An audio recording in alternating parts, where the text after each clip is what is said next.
यवतमाळच्या लोहारा पोलीस ठाण्याच्या निष्काळजीपणामुळे मोठा प्रकार उघडकीस आला आहे।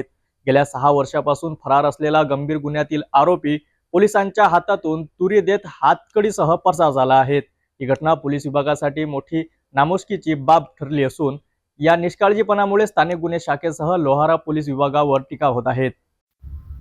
गेल्या 6 वर्षापासून पोलिसांना गुंगारा देणारा बबलू दामोदर तायडेला स्थानिक गुन्हे शाखेच्या पथकाने अखेर काल रात्री ताब्यात घेतले होते। 2018 मध्ये लोहारा पोलीस ठाण्यात दाखल असलेल्या गंभीर गुन्ह्यात तो वॉन्टेड होता। काल रात्री गस्त घालणाऱ्या पोलिसांना आरोपी नायरा पेट्रोल पंपावर दिसला।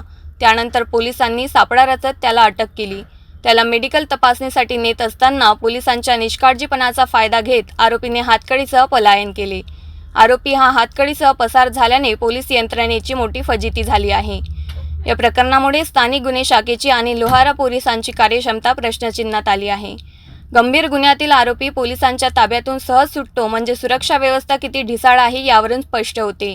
या घटनेनंतर आरोपीच्या शोधासाठी विशेष पथक तैनात करण्यात आले असून संपूर्ण जिल्ह्यात नाकाबंदी करण्यात आली आहे। मात्र पोलीस प्रशासनाच्या निष्काळजीपणामुळे आरोपीने पलायन केले, यासाठी जबाबदार असलेल्या पोलीस कर्मचाऱ्यांवर कारवाई होणार का, हा मोठा प्रश्न आहे।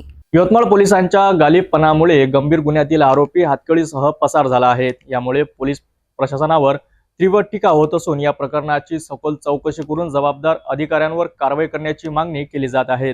आरोपी लवकरच गजाआड होईल का की पुन्हा पोलिसांना गुंगारा देत पसार होईल, यावर तुमचे मत काय हे नक्की आम्हाला कळवा।